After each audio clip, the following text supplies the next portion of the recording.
Hello, this is Stephen from the End the Celts page. This is our second podcast, and today it's going to be audio only.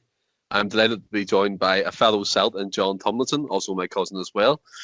So before I continue, I'd like to pass you over to John to tell him a bit about yourself, John, to the people, and where your Celtic connections come from, if you don't mind. Aye, no problem. Hey everybody that's listening. As Stephen says, my name is John. Stephen's actually my cousin. You got in touch after he started getting this up and running and wanted a wee bit of help getting it set up and getting it started. So I'll play my part in that, help him get videos and that done. In terms of, I've been a Celtic fan all my life, much like yourself. Steve runs in the family. Yeah, 100%. Yeah, it's for as long as I can remember. Just been running about Celtic. Just through my dad, other family members such as your granddad and everybody else, or other cousins and everything. So that's basically just it, really. I've like I said, it's been constant since as early as I can remember. It's more like a way of life, isn't it? In our family, you have to be in the Celtic way, sort of things. That's it. I don't think there's anybody from our side that isn't a Celtic fan, actually, thinking about it. There might be, obviously, there might be the odd ones that aren't interested, but that's it. Well, that's no worries. I do appreciate your help as well. Also, John's going to be running the YouTube side of things, so any videos or audio clips are up there are going to be through John as well, so I thank him for that. So in terms of what we're going to speak to you about today, in terms of following, is the previous game against St Mirren, which we won 4-0 in the end. The Stephen Welsh injury, but thankfully it seems like he's coming to fitness before Celtic thought he'd be anyway. And also team news for the upcoming game against St Johnstone, and also predicted lineups. So I'll become towards the end of the segment. In terms of the previous game, John, what did you find interesting watching that? Where did I start? We started quite slow, which I was expecting that. I mean, as you're aware, this season's been one to forget, really. We still seem to be finding our feet. Happy, obviously, with the first goal. Thought maybe that was us getting settled in, but again, it took its time. But it was a decent game. There was a few decent performances. As you said, Welsh, thought played really well. Rogic as well. Taylor, I thought, had a decent game. He's usually hit or miss for me, but he was all right. We seem to dominate possession for most of it as well, which is standard for us, but it's finishing that seems to be a problem in defending. So 100%. Every time they had a set piece or corner or anything like that, I was shiting myself. Pardon my language. It's like that's a Sunday league football when Celtic are defending, isn't it? My heart's in my mouth every time it happens, man. Because you just going off recent games, that's been our downfall. Corners and free kicks, getting the ball into our box, and then just us not being able to defend or mark properly. So, but we seem to be finding our feet a wee bit at the minute. We've had a few decent results in the past few games, so I'm hoping that continues. I think personally, like Welsh for me brings a calmness to the back line. When I watch Duffy, it's like a circus for him. I can't believe he's playing the Premier League for whatever amount of years it is, because he's come up to Scotland and he's been absolutely abysmal, and that's just being kind to the man. Obviously, I don't want to downplay him and downplay his Celtic heritage and stuff, but I think that's a lesson to English Premier League players who think they come up here and it's going to be a piss. It's not the way it happens. Yeah, I mean, it's not the first time I've seen it. There's been, remember Joey Barton coming up for Rangers, thought he was going to boss it and get absolutely bullied. So there's never any guarantee. Regardless of how good a player is in a certain league, it's a completely different structure up here. It's a different, much more physical game than they're probably used to as well. So a different pace. Yeah, 100%. I think that's very underestimated by people down in England. The Scottish Premier League matches are really, really fast. And if you can't cope with that, then you're not going to make it up here. That's simple as that. In terms of the midfield, I found it interesting that Rogic and Turnbull were switching in between positions. I thought that was very good in terms of getting Turnbull into the game where he's meant to play, because I think he's been the catalyst of the turn in form of what we've seen before Christmas. Obviously, the dip off there after Christmas, which is absolutely a shambles. But he seems to be a player that we can build a team around for years to come. Absolutely. No, I definitely agree. I think him and Sorrell, since they've come into the side, have been fantastic for me. And like you said, that game there against St Mirren, it was, like you said, the with Turnbull and Rogic, them switching positions, bringing each other into the game, I thought worked really well. So I'm hoping to see more of that going forward as well. Yeah, part of me thinks, obviously, the way Neil Lennon's position is at the moment in the job, it's a bit of a catch-22 because if Celtic won this win and run till the end of the season, or pick up more points or whatever, and don't drop many points, is he going to keep his job, do you think? Do you think he'll stay on as manager? I hope not.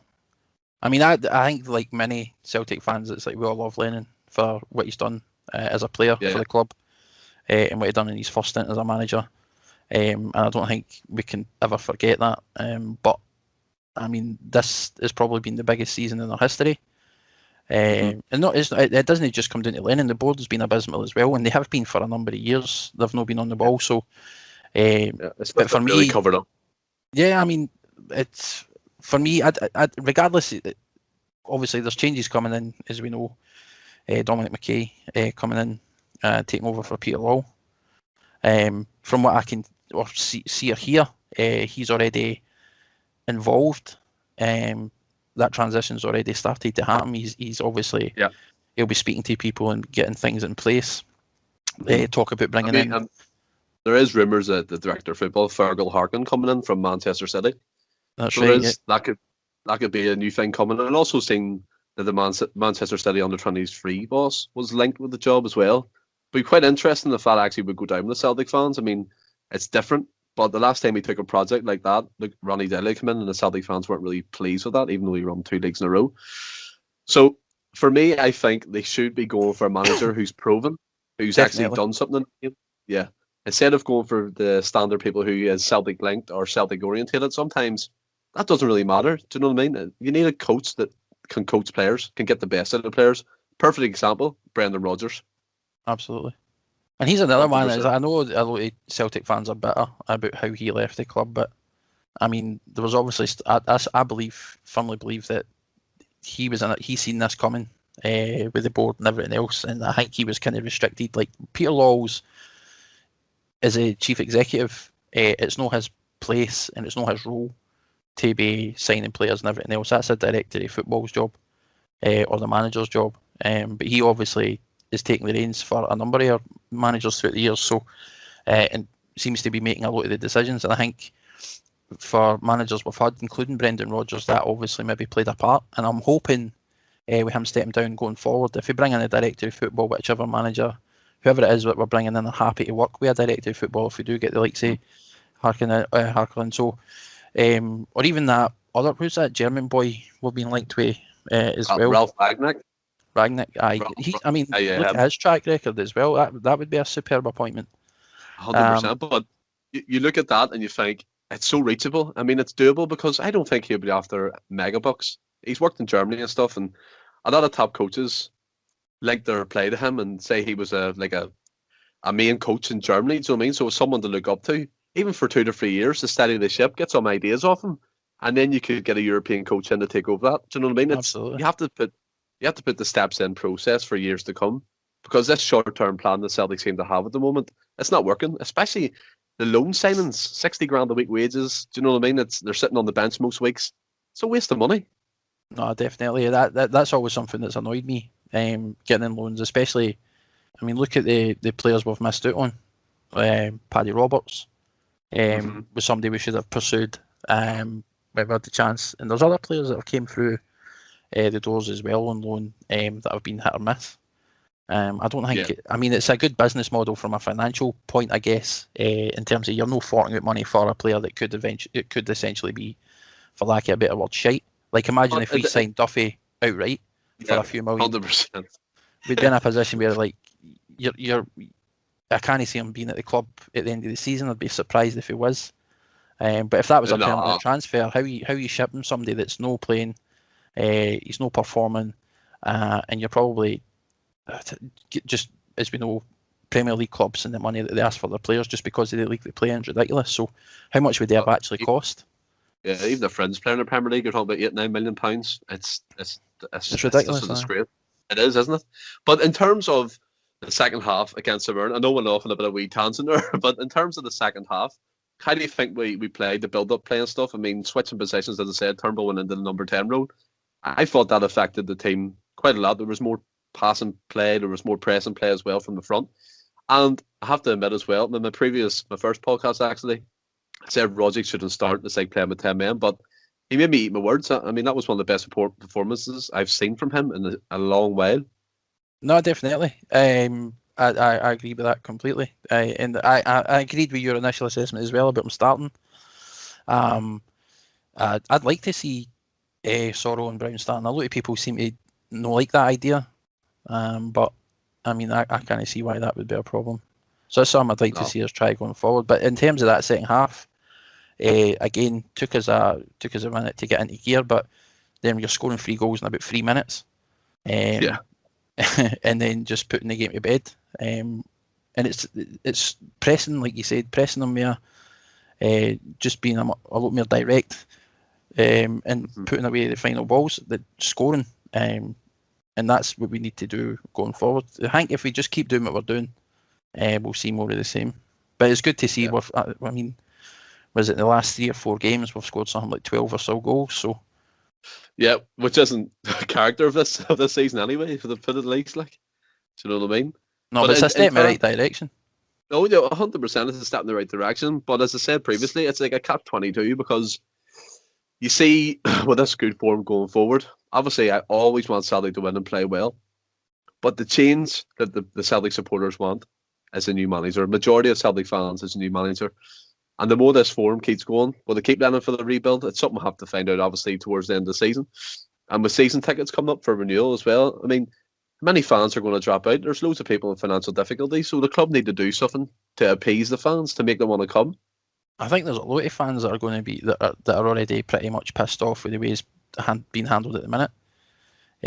I know a lot of people want Lennon out now or reckon he should walk. You hear a lot of different rumours about there's a clause in his contract, which is why he's not being sacked, because it's going to cost us millions. So, and Lennon knows that, and he's not going to walk when he's got a potential big payout. So he's going to do that or just stay in the job and continue to get paid wages anyway. But I mean, you also, the longer you leave it, you run the risk of losing out on guys like Eddie Howe. Yeah. I mean, he's already been linked now with Crystal Palace and stuff like that. So if it gets to the point coming, Roy Hodgson. Listen, see, and I've said this as well to a few other boys. If we start these boys like Rangnick, Howe, Benitez, although I think he's probably out of sight, I don't think we could afford the kind of money he'd expect, given the fact how much he was on when he was just in China. He's probably going to demand a big wage. I don't think it's something we could probably meet, but there's other guys we could potentially lose out on the longer we drag it out. So I'm hoping something's done. I mean, I don't want, like I said, I love Lennon and everything he's done for the club, but it's time for him to go, and he needs to. I'm sure he sees that, but I don't know why he's not just doing it, because he's pissing a lot of people off. I know there's a lot of fans that are. It's one of them things you know he's a Celtic man through and through. And you can't doubt that because everything he's been through with the club. But at the end of the day, a Celtic man should know when the time's to go. Do you know what I mean? Absolutely. You have to look. No, I mean, you're absolutely right. Like you said, they should know when it's time to walk. And at the end of the day, regardless of how good he was as a player or what he done for the club as his first stint as a manager, the club's bigger than any individual. So it's the same reason I wouldn't like Larsson to come back as a manager, because I don't want him to come in, fail, and then people turn against him because of the history he has with the club. It's a thing where you look at it and you're like, they're Celtic men, yes, we agree. But at the end of the day, and I love Henrik Larsson, but he hasn't proved much in the managerial sense of things. He hasn't really been successful. I think he's in the Barcelona setup now, isn't he? With Ronald Koeman. Yeah. So unless he's learning lots from him and he's going to prove himself at another club first, I mean, maybe. But now it's not the right time for Henrik Larsson to come home, in my opinion. No, I completely agree. And like I said, he's always going to be linked to us, but it's like I say, the club's bigger than any individual. So regardless of how good they've been as a player, what kind of history they've got with the club, or anything like that, it's like at the end of the day, when it's time, and in my opinion, Lennon's time is done. Yeah, no, you're 100% right. So, and during the game as well, what we seen was Welsh go off in a stretcher, which would have been a pretty bad sight for Celtic fans because he's probably the only bright spark, him and Turnbull and Sorrow, sorry, to come out of the season. What was your initial thoughts when you seen that happen? Duffy coming back, the horror show? I was just holding my head. I was like, no, please, no. I seen him getting ready to warm up and everything else. I mean, initially when I first seen the tackle, I didn't think there was too much in it. I just thought it was, but then when it showed you the replays and that, and it shows you him going over his ankle, it looked a lot worse because that could easily have been a break. So, obviously a bit worried for the boy, but it's good to hear that obviously it wasn't any sort of long-term damage or anything like that. And that's all we would need at the moment. Like to be stuck with Duffy again to the end of the season would be absolutely terrible. This is it. I mean, because like you said, our defensive problems have been pretty much consistent for the start. And like you say, when he's been a breath of fresh air since he's came in, and he's obviously with Kenny coming in as well. Kenny looks decent. Yeah, I was actually going to touch upon him. He does look really solid at right back, doesn't he? I think he does, and it's something we've obviously been missing as well. El Hamid, I thought El Hamid was a good player, but I mean, obviously he wasn't sort of fitting in. By the looks of it, he couldn't wait to go back home. So I know he missed his family, but at the end of the day, if he's going to stay at Celtic, he should be wanting to be at Celtic and move his family over. But we all thought El Hamid would be good, but injury seemed to plague him a lot during the Celtic stay. So I think that's the way that thing goes. Back to his club he was previously at. No, and he seems to be definitely happy with that anyway. Yeah, I wish him well. We all wish him well. I mean, when he was in the Rangers game, he came in, he looked decent. He played well, and then after that. I mean, I thought he had a few standout games. Yeah, Lazio. Lazio. Yeah. But like I said, if players no Celtic, there's not much you can do. Obviously losing Welsh would be a big problem because it means that's another defender out the picture. And like you says, what choices have you got? Then you're moving. I mean, Beaton back in defence, which I mean he's done all right, but he's not a centre back. He's not a centre back, like you said. And with Julian being out, you've only got Duffy really, or you're taking your pick of other youth players, taking a chance at him. But no. In terms of, obviously, we spoke about Welsh, so looking forward to the weekend's game. In terms of team news, obviously we said Welsh's injury isn't expected to be bad as a first thought, but I don't believe he'll be in the game on Sunday. I think it'll be a bit too soon just to keep an eye on him and see if his ankle swells up. So that unfortunately means I think Duffy will start on Sunday facing Johnson. I agree with that, yeah, probably. And James E. Forrest as well. He is back in training, I think. He's on the grass with the team, but it's the same again. I think he's just easing his way back into playing in the training first and then slowly getting game time, which is a plus sign because I think, as I said in my first video, Celtic's lack of planning, especially in the wide areas, they can't just rely on Forrest and Johnson. Do you know what I mean? It's a bit like resting them hopes them two players to keep the width. And once they go, we've had to resort to this diamond out of desperation, in my opinion. Do you know what I mean? Well, the diamond's working for us at the minute, but like you says, when Forrest and that comes back, what do you do then with the shape of the team? Do you go and who are you taking out to put in? Because I think our midfield's probably been our strongest point. Like you says, with Sorrow, Turnbull, McGregor, Rogic. I mean, we know what he's capable of. And then you've got, like you said, Johnson's back. Jamesie's coming. Exactly. So I mean, there's so many different. It's like I think the midfield's probably the most difficult in terms of picking players to start. I know we've seen cemented a few positions at the minute. There's a few players that are guaranteed, like McGregor, and that Christie hit or miss for me this year. But I think there's a lot of dividing Christie at the moment, isn't there? It seems like sometimes he can't be bothered, and then the other times he pulls out them shots he did in the semi-final and the shot and the finish he made on the weekday game there.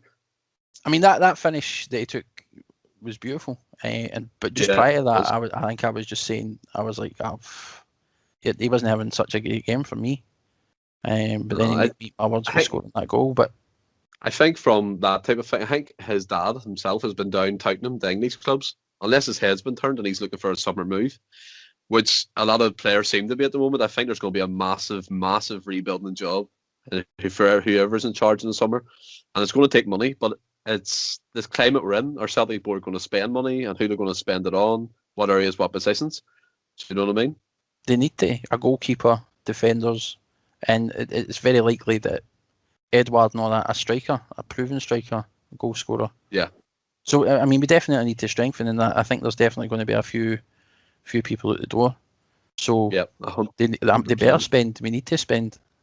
I don't want to see another case where we do absolutely nothing, or we're just bringing the players in on loan again. Yeah, I mean that seems to be the planning for this season was get these English Premier League players in on loan, make it look good, but hasn't worked out. They've no plan B. There was no other alternative there, and the whole fiasco going to Dubai and all that stuff, it's just totally derailed our season, and it's been an utter shambles from start to finish. The European campaign was disastrous. I know, it was absolutely terrible. I mean, I don't know how you can lose 4-1 to Sparta Prague, home and away. And I think one of the games we were playing the reserve team, if I'm not mistaken. Do you know what I mean? No, that's right. We absolutely struggled. Yeah. And it's Celtic in Europe's always been. I mean, we obviously want to be there, and we love it, but we just always underperform. We've had in more recent seasons a wee bit more. Was it always playing away? We could never get a result away. Yeah. And now we had the sort of opposite effect this year. we could get decent results away, but at home we were struggling. So it's just finding consistency. That seems to be for the league as well. Our home form's abysmal. I mean, away from home we're picking up more points, I think, than home at the moment. And there's no fans in the stadium, so I don't understand why. And Yeti came out and said in one of his press conferences that he's feeling no pressure playing for Celtic at the moment. Is that a good sign? Is that a bad sign? Where do they go from here? I think everybody misses the fans.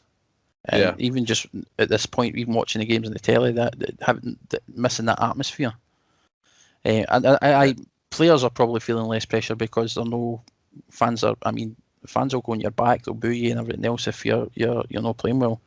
And it seems to be like they've got a get out of jail free card at the minute.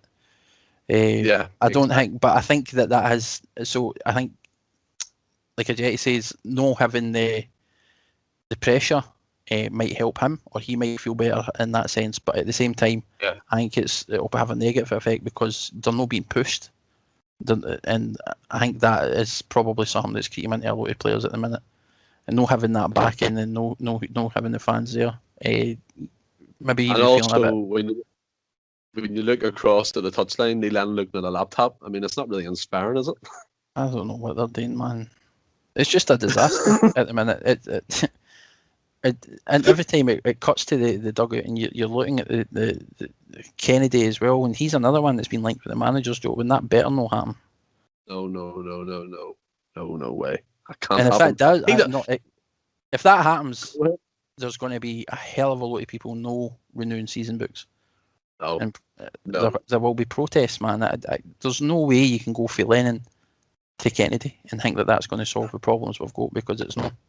Half the time when the camera goes to John Kennedy, he's shrugging his shoulders or he's not listening to what Lennon's saying.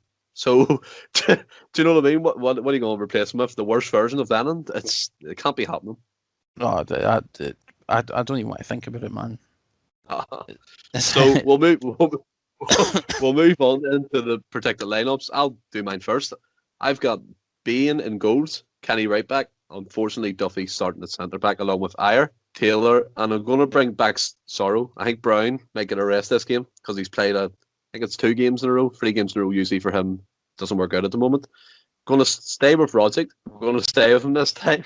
Then I'm going to go McGregor on the left side of the diamond and Turnbull at the point with Eddie Edward and Ajeti up top. Is there anything different on your particular lineup, John? No, I completely agree on with Duffy. I think he'll probably start. I think the shape of the team and the everybody else that plays Sorrow. The point you made about Sorrow replacing Brown as well, I can see that happening. As far as the keeper goes, though, I saw a post, I think it was on Twitter or something, where somebody says, I think when they're picking the teams, they're just playing rock paper scissors to see who gets some goals. Seems like it. But it could be Bain, it could be Barkas, it could be Hazard. I mean, it could be any one of them, to be honest. I'm hoping we just stick with Bain at the minute. Yeah. Duffy, as you said, Kenny, right back, Ayer. I'd like to see Laxalt get a game. I like Laxalt. There's a few people as well saying that they don't think he's as convincing a defender. But I don't see that. Was it not in the Europa League he made the record amount of tackles in one game? Was it 13 tackles? Exactly. And he's up and down the park all the time. I think for me, he's quicker than Taylor. He's better control with the ball, his feet. I would give Taylor credit in the terms that Taylor, to me, is like a Jackie McNamara. He's like a 7 out of 10. He's solid. He does his job. And I have seen, Taylor has more assists than Laxalt. But what I would say that is, Laxalt came from a totally different style of play. He's Uruguayan. He likes to get to the byline, switching them balls in, people coming on the end of him. And our strikers simply don't do that. They like the ball to feet. And a good point was made on another podcast I was listening to, that if you look at most of Celtic's goals this season, there's no free balls in front of the striker. It's all the feet and a turn and a shot. So Laxalt's coming from that background where he wants to whip them balls across the box, someone getting on the end of it. And Taylor, for me, is the total opposite. He'll get to the edge of the box and try and find a wee pass, that kind of way. That's where me where the difference is. If you've seen that yourself. No, definitely. I think the problem we've got that we've had, especially with wing backs lately, full backs, whatever you want to call them, is their final ball crossing it. I don't think Taylor can get the ball off the ground anyway, even if he tries. He seems to struggle. I don't think Laxalt was any better. No. But like I say, I thought Taylor played well against St Mirren. It wouldn't surprise me at all if he starts. I'd like to see Laxalt get another, just keep him getting a little run out, just keep him fit, match fit, and everything else. So, but I've, like you say, Sorrow, then McGregor, Turtle. Eddie and the Jelly. Does Christie start? I don't see. I think Christie's fallen out of favour a wee bit with Lennon, from what I can see, because when I think it was a few games back, there was a time when Christie took a shot and he looked over to the bench and said, "Don't question me what I'm doing." I think there might be a bit of a divide there. I don't want to create a rumour or anything, but it looks like that to me. It looks like Christie's the type of person who wouldn't take criticism well. No, and for me, I don't know. Like I say, I think there's a lot of people who love Christie, and he's had some great seasons with us, and we know he's capable of scoring and he's capable of doing some amazing stuff with the ball, but he's too greedy for me at the minute. Yes. Far too greedy. And there's been, when I'm watching games, it's like there's players either side of him that are wide open, and he always seems to go back. Yes, 100%. It annoys me. Or he'll try and just go himself, and then he'll end up making an asset. And I'm just. It always seems to be when Celtic are on the counter attack, you have one player on the right, one player on the left. He has it in the middle. He doesn't look either side. As you said, he either tries the spectacular or turns back on himself and goes backwards and slows down the play. Another thing as well I've noticed, his discipline sometimes is abysmal. There was a tackle he did, I think it was against, if I'm not mistaken, it was against Livingston, and led to one of their goals. And it was a needless tackle, a free kick. And you know what Celtic get free kicks and they score a header. And I think a lot of our players have been guilty of that though. Yeah, just 100%, making stupid decisions. But and then when you've got Duffy at the back and he can't, for a guy that size to be able to jump for a ball. You see when we're getting corners and he's up attacking the ball, he seems to meet the ball no problem. But for a defensive standpoint, he can't. He's completely absent. He's nowhere to be seen. It's ridiculous. It's almost like, the way I look at it, I was actually saying to a few people as well, is it because Celtic play a high line and he's used to sitting on the edge of the box with Brighton and he can't turn? Because when Brighton in the Premier League are playing, they're sitting back. He doesn't need to turn. He's on the edge of his box anyway. And when a player goes one-on-one with him in the Scottish League, he can't do it for pace. He's been turned inside out so many times. That goal against St Mirren, I think it was Dermis, their player. The ball came up, it bounced in front of him. He looked at the player. Dermis put a foot out, flicked it past him and scored a goal. And then Duffy moved away from them and scored. He's just not there for me. And I think his loan should have been terminated. It really should have been. I think it probably would have been if we had enough defenders to cover. But I think the problem is we don't, which is why he was brought in the first place. No, you're and like he says, instances like this, where if we had terminated his loan and Welsh getting injured, potentially long term it could have been, where do you stand then? So I think it's one of the things where it's like, I don't know, sometimes he's worse than a man doing, but yeah. You have to do something. I mean, you need 11 men on the park, and he has a defender at the end of the day. I'm always hoping that. I mean, do you remember just before we signed him, or just before he signed, he scored a couple of goals for the international team. Then in his debut, he got a couple for us. Yes. And you were like, "Oh, fuck, we've got a player here. This is going to be great because this is exactly what we've been needing." And then it was night and day because every game after that, he's just been a nightmare. I think the Spurs Prague game killed him. I mean, there was a point in that game where their player, Mulberg Carlson, I think he was, he's been linked with Celtic as well after them performances. He took the ball from the halfway line, ran at Duffy. Duffy fell over, looked at the sky. I mean, from that point, I think that's been him. He's went, this is not for me. No, I think he's just, it doesn't suit the pace up here, and that doesn't suit him at all. But like I say, I think he's going to start because I don't think we've got any other real option. Hoping Julian, I don't know what the situation is with him and his injury, but I was so glad when he came back. Yeah, he's a presence, isn't he? He's just there. He goes for everything and he gives his best. And I know sometimes the physical side of things when he's up against the tall striker lets him down, but he came into the team, wasn't it, December time, and he looked brilliant. And unfortunately, he whacked his knee off a post. That's just the way our season's going. I know it's been an absolute nightmare. Yeah, but just before we wrap up, John, we're going to do score predictions. So I'll let you go first in this one. What do you think the final score will be? I'm going to go for 4-0 again. I'm being overconfident. Very optimistic. Very optimistic. And it seems to be a prime number at the last few games anyway. So I'm just going to stick with it. Stick with 4. Yeah. Yeah. I'm going to be why no? I'm going to be a bit more conservative. I'll go 2-1 to Celtic, mainly because all the players will be coming for Duffy at the back. I'll go with 2-1. But yeah, I forgot about that. Maybe 4-1. 4-1. No clean sheet there. But John, I thoroughly enjoyed speaking with you, and I'm looking forward to doing more things with you in terms of the YouTube channel, which you're going to be in charge of anyway. And I appreciate your help, me setting up the page and sending me over some graphics that I can use as well on the page, which has been fantastic. So thank you for listening to End the Celts. And as I said before on the previous post, we'll be posting Tuesday and Friday to cover games, any midweek games, and any breaking news coming from Celtic. In the meantime, stay updated on our Instagram page. There'll be posts, there'll be breaking news, transfer rumours, that sort of thing. And we can interact under there on the comments. And if you have any questions or anything you want me to answer, hit me up with a message and we'll do the best to answer them and discuss all things Celtic. In the meantime, hail, and stay safe. Thank yous.